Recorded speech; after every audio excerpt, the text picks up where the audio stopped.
తాకట్టులో ఉన్న బంగారాన్ని విడిపించి ఆ రోజు ఆన్లైన్ రేటుకే మేము కొంటాం. Sharma gold company. నమస్కారం, సుమన్ టీవీకి స్వాగతం. ప్రస్తుతం మనతో పాటు ఉన్నారు శ్రీచక్రపీఠ వ్యవస్థాపకులు, ప్రముఖ జ్యోతిష్య పండితులు, మనందరికీ సుపరిచితులైనటువంటి డాక్టర్ ప్రదీప్ జోషి గారు. గురుగారు నమస్కారం అండి.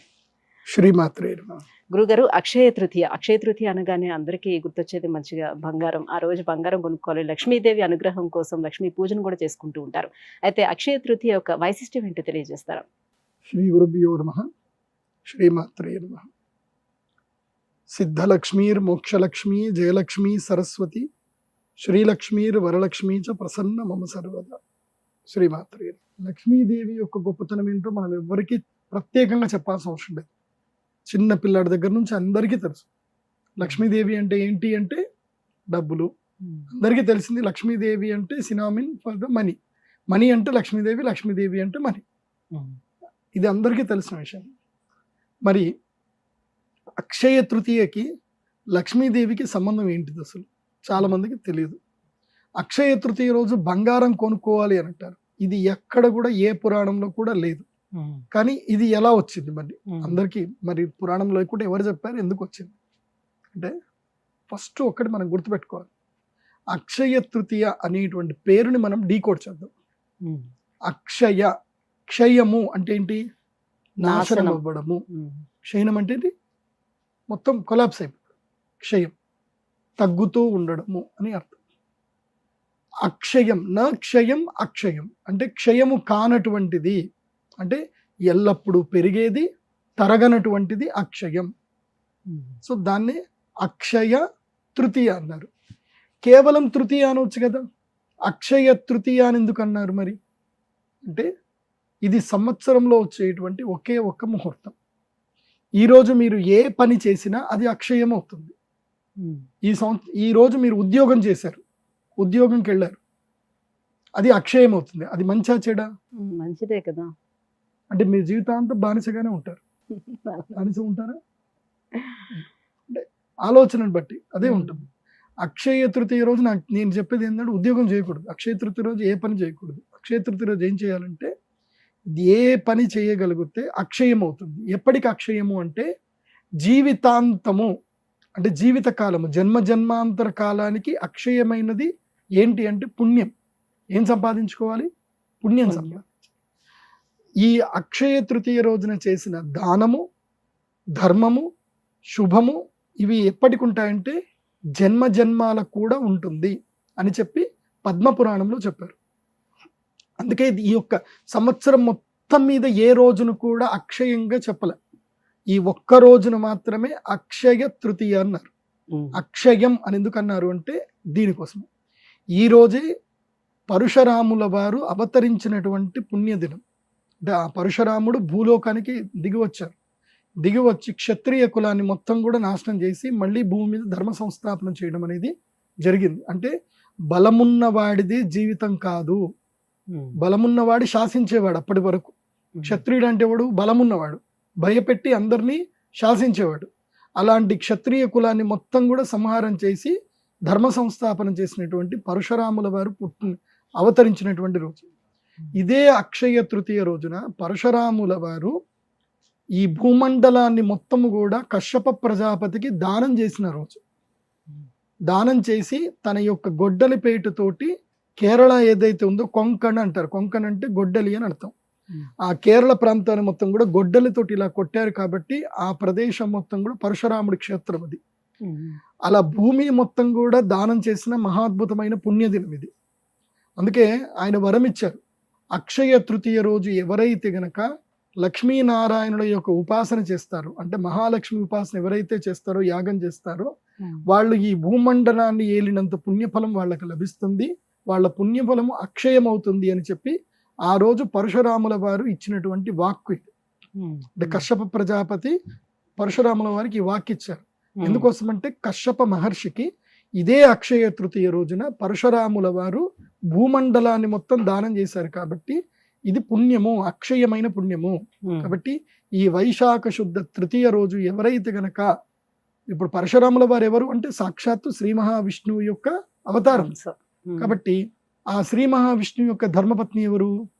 శ్రీ మహాలక్ష్మీదేవి. సో ఐశ్వర్యానికి మూల అధిష్టాన దేవత ఎవరు? లక్ష్మీదేవి.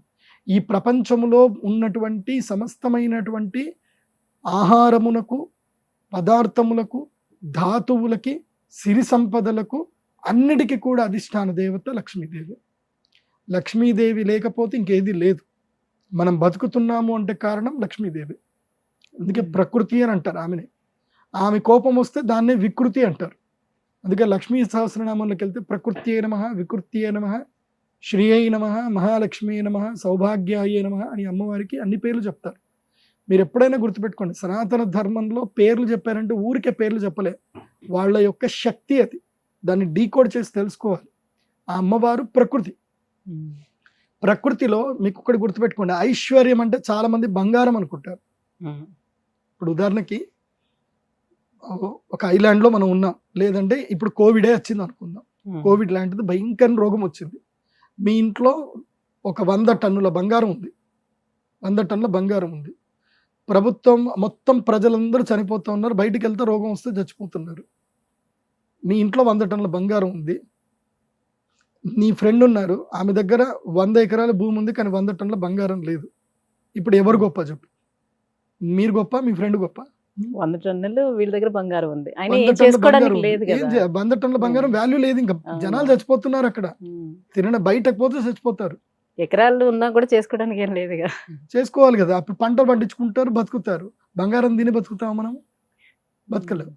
సో ఒక్కొక్క సమయానికి ఒక్కొక్కటి ఐశ్వర్యం అవుతుంది. సో డబ్బే ఎప్పుడు ఐశ్వర్యం అవ్వదు, బంగారం ఇప్పుడే, ధాతువులు ఎప్పుడు ఐశ్వర్యం అవ్వవు. ఆరోగ్యం కూడా ఐశ్వర్యం కిందే వస్తుంది. ధాతువు అనేటువంటిది ఐశ్వర్యంలో ఒక భాగం. ఒకటి, మొత్తం 8 ఉంటాయి ఐశ్వర్యంలో.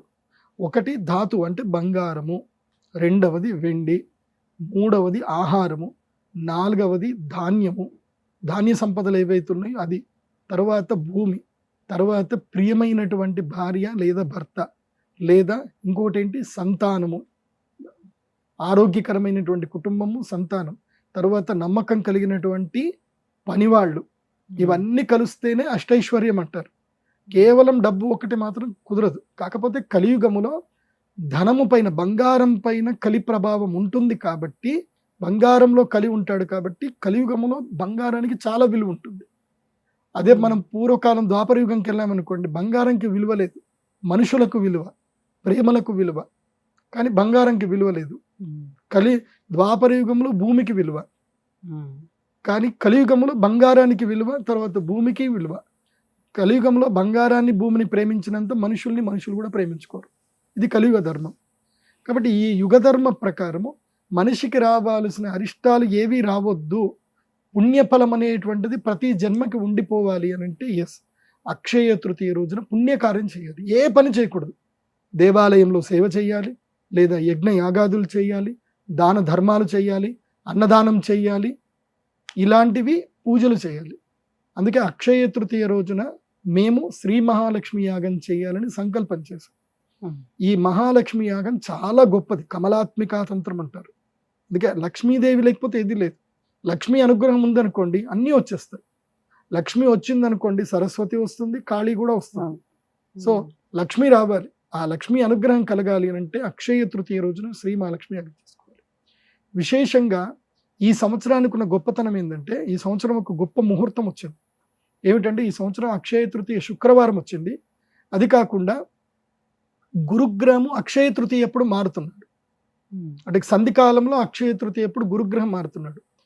గురువు మారే సమయంలో అందరి జీవితాలు మారిపోతాయి. మే 1వ తారీఖు గురువు మారుతున్నాడు, మే 10 వరకు సంధికాలము, మే 10 తర్వాత గురుగ్రహ ప్రభావం చూపించడం జరుగుతుంది. ఎవరెవరికి అనంటే మేషరాశి వారికి, కర్కాటక రాశి, కన్యా రాశి, వృశ్చిక రాశి, మకర రాశి, ఈ 5 రాశుల వారికి మే 10వ తారీఖు తర్వాత రాజయోగం వస్తుంది. జాతకం బాగాలేదు, గురుగ్రహం మారాడు, ఏం ప్రయోజనం? ఏం రాదు. అందుకే వీళ్ళు మహాలక్ష్మి యాగం తప్పకుండా చేసుకోవాలి, వీళ్ళకి రాజయోగ సిద్ధి కలుగుతుంది. 5గురికి రాజయోగం వెళ్ళిపోతుంది. ఎవరికి? మీనరాశి వారికి, మిథున రాశి వారికి, సింహరాశి వారికి, తర్వాత ధనుసు రాశి వారికి, తర్వాత తులారాశి వారికి. ఈ 5 రాశుల వారికి రాజయోగం వెళ్ళిపోతుంది. అంటే అరిష్టాలు రాబోతున్నాయి. కానీ ఇప్పటి వరకు రాజయోగం ఉంది కదా, మరి ఇప్పటి వరకు సిరి సంపదలు చేసుకొని ఉన్నారు కదా, ఆ అరిష్టాల వల్ల ఈ సిరి సంపదలు తగ్గొద్దు అని అంటే వీళ్ళు తప్పకుండా శ్రీ మహాలక్ష్మి యాగం అక్షయ తృతీయలో చేసుకోవాలి. ఇక న్యూట్రల్గా ఉండేటువంటి రాశులు రెండే రెండు, ఒకటి కుంభరాశి, రెండవది వృషభ రాశి. వీళ్ళు ఏం చేసుకున్నా ప్రయోజనం లేదు. సో వీళ్ళు సేవ తప్పకుండా చేయాలి. యాగం చేసుకుంటే గుడ్డిలో మెల్లి అన్నట్టుగా ఏదో నడిచిపోతుంది, ఆ తర్వాత సంవత్సరాలకు బాగుంటుంది. కాబట్టి అక్షయ తృతీయ రోజున మేము అమ్మవారికి సహస్ర కుంభాభిషేకం చేస్తున్నాం. అంటే 1000 కలశాలలో నీళ్లు నింపి ఆ వరుణ మండల పూజ చేసి సహస్ర కలశ మండలావర్తి అయినటువంటి శ్రీచక్రాన్ని ఏర్పాటు చేస్తాం. ఆ శ్రీచక్రంలో అమ్మవారి యొక్క శక్తిని ఆవాహనం చేస్తాం.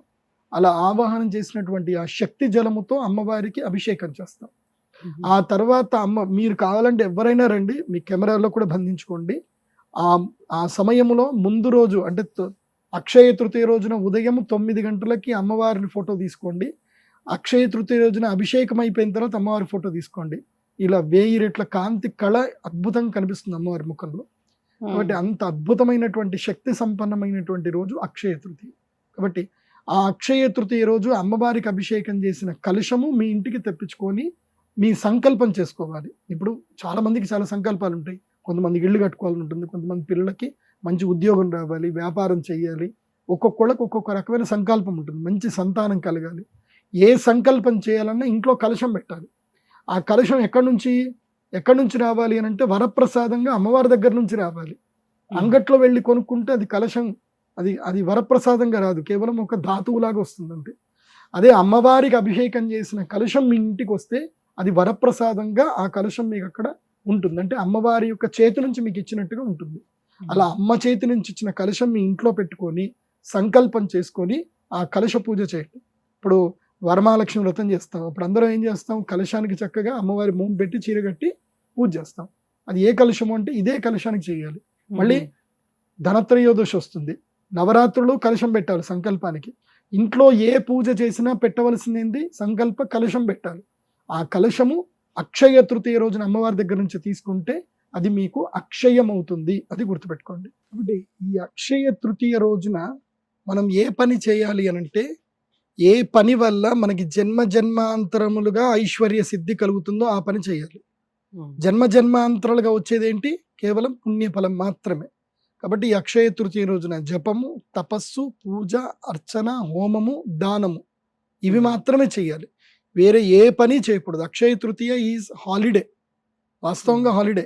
మీరు నిజంగా చెప్తున్నాను, అక్షయ తృతీయ రోజు హాలిడే పెట్టుకొని ఈ పన్ను చేయండి. అక్షయ తృతీయ రోజు ఏ పనులు చేయకూడదు. ముఖ్యంగా సేవక వృత్తి చేయకూడదు. సేవ, నీకు ఇష్టం లేని పని సేవకాలు చేయకండి. ఇప్పుడు చాలా మంది లేబర్లు ఏదో పని చేస్తారు. అక్షయ తృతీయ రోజు ఆ పని మానేయండి. ఆ రోజు మీరు చేసే సేవ దేవాలయానికి సేవ చేయండి, అమ్మవారికి సేవ చేయండి. ఎక్కడైనా గుడికి వెళ్ళండి, ఆ గుడి మొత్తం క్లీన్ చేయండి, సేవ చేయండి. ఆ యోగం మీకు, అమ్మవారి యొక్క సేవ చేసే యోగం మీకు వస్తుంది. తర్వాత రెండోది, అక్షయ తృతీయ రోజు అప్పు చేయకూడదు, అప్పు ఇవ్వకూడదు. అక్షయ తృతీయ రోజు ఎవరికి ఏది అప్పుగా ఇవ్వకూడదు, ఎవరికి ఏది కూడా అప్పుగా తీసుకోకూడదు. అక్షయ తృతీయ రోజు సద్బ్రాహ్మణులకు, శ్రేష్టమైనటువంటి వారికి దానము చేయాలి. అంటే హుండీలో డబ్బులు వేయకూడదు. నేను చెప్పేది, హుండీలో డబ్బులు వేస్తే ఇంకంత వేస్ట్. ప్రభుత్వ కబ్జాలో హుండీలో డబ్బులు వేస్తే ఏం లేదు, ఇంకా పాపం వస్తే తప్ప పుణ్యం రాదు. ఎందుకోసం అంటే వాళ్ళు దాంతో ఇంకా దుర్మార్గంగా పనిచేస్తున్నారు. అది దేవుడికి ఇచ్చినట్టు కాదు. సో ఎవరైతే ధర్మాన్ని నిలబెడుతున్నారో, ఎవరైతే గోవులని సంరక్షిస్తున్నారో వాళ్ళకి వెళ్ళి దానం చేయండి. ఇప్పుడు గోదానం, ఎక్కడైనా సరే గోశాలలు ఉంటాయి, ఆ రోజు వెళ్ళి గోవులకు ఏదైనా దానం చేసి రండి, గోవులకు ఏదైనా ఇచ్చిరండి. సో ఈ రోజు ఏదైతే మీరు దానం చేస్తారో అది అక్షయం అవుతుంది, గుర్తుపెట్టుకోండి. అక్షయ తృతీయ రోజు చేయవలసింది దానం. మరి బంగారం ఎందుకు కొనుక్కుంటున్నారంటే, వాడికి ఒక పిచ్చి ఏంటంటే కనుక బంగారం మనం అక్షయ తృతీయ రోజు కొనుక్కుంటే అది కూడా మనకు అక్షయం అవుతుంది, సో బంగారం ఇంకా పెరుగుతుంది తప్ప తరగదు అనుకుంటారు. సరే, అది ఒక విధంగా మంచిదే. ఎందుకోసమంటే కలియుగ ధర్మం ఏంటంటే బంగారము ధర ఎప్పటికీ పెరుగుతానే ఉంటుంది తప్ప ఎప్పటికీ తగ్గదు. యుగ ధర్మమే అది. సో బంగారం ఇప్పుడు నేను పుట్టి ఎరిగి నాకు ఊహ తెలిసినప్పుడు బంగారం 4,600 రూపాయలకి 10 గ్రాములు నాకు ఊహ తెలిసినప్పుడు. ఇప్పుడు 24 క్యారెట్స్ 73,000. ఇంకా పెరుగుతుంది తప్ప తగ్గేదైతే లేదు. ఏదో కొంచెం గ్రాఫ్ పడిపోతుంది తప్ప ఎట్టి పరిస్థితుల్లో బంగారం ఎప్పుడైనా గుర్తుపెట్టుకోండి, 15% కన్నా గ్రాఫ్ ఎప్పుడు కూడా పడిపోలే. ఇప్పుడు కూడా పడదు. కాబట్టి బంగారం ఎప్పటికీ కొనుక్కున్నా అది నిలిచే ఉంటుంది తప్ప నష్టం అయితే లేదు. మీ పిల్లల కోసం అంటే ఇప్పుడు మీ చిన్న చిన్న పిల్లలు ఉన్నారనుకోండి, వాళ్ళకి పెళ్లి కోసం కావాలంటే ఇప్పుడే బంగారం కొనిపెట్టుకోండి. ఎందుకోసం అంటే మీ పిల్లలకి 25 ఏళ్ళు వచ్చేసరికి ఆ బంగారం ధర అప్పటికి 1,50,000 అవుతుంది. అంతే. ఆ బంగారం ఎప్పటికీ తగ్గదు. ఇంకొకటి కూడా చెప్తున్నాను, ఎందుకోసం అంటే అక్షయ తృతీయ అంటే చాలా మంది బంగారం కొనుక్కోవాలనుకుంటారు. ఇప్పుడు బంగారం కొనుక్కోండి. ఎందుకోసం అంటే రేపు యుద్ధాలు జరుగుతున్నాయి. యుద్ధం జరిగినప్పుడు చాలా ధన నష్టం జరుగుతుంది. సో దేశాలకు మధ్యన ఫినాన్షియల్ డీల్స్ జరుగుతాయి. దేశాలకు మధ్య ఫినాన్షియల్ డీల్స్ ఏ విధంగా జరుగుతాయంటే కేవలం బంగారం గోల్డ్ రిజర్వ్ వల్లనే జరుగుతాయి. సో గోల్డ్ రిజర్వ్స్ ఎక్స్చేంజ్ అవుతాయి కాబట్టి గోల్డ్ ధర భయంకరంగా పెరుగుతుంది. కాబట్టి ఇప్పుడు ఇది 73,000 ఇంకా తక్కువ. ఇయర్ ఎండింగ్ వచ్చేసరికి 90,000 కూడా వస్తుంది యుద్ధాలు అయితే. సో ఇప్పుడు బంగారం కొనుక్కునే టైమే. గ్రాఫ్ ఎప్పుడు పడిపోతుందో రెడీగా వెయిట్ చేయండి. అంటే 69,000కి ఎప్పుడైనా వస్తుంది బంగారం, గ్రాఫ్ పడుతుంది. 69,000 వచ్చినప్పుడు టక్కని కొనేసుకోండి. అది అలర్ట్స్ ఉంటాయి మీకు, అప్ స్టాక్స్లోనో దేంట్లోనో అలర్ట్స్ ఉంటాయి. మీరు అలర్ట్స్ చేసి పెట్టుకోండి స్టాక్ మార్కెట్ది. దాంట్లో ఇట్లా పడగానే అట్లా కొనేసుకోండి. గురుగారు, అక్షయ తృతీయ యొక్క వైశిష్టం ఏంటి? ఈ అక్షయ తృతీయ రోజున ఎటువంటి పనులు చేస్తే అమ్మ అనుగ్రహం అనేది మనకి లభిస్తుంది అనే విషయాన్ని తెలియజేసినందుకు ధన్యవాదాలు. శ్రీమతి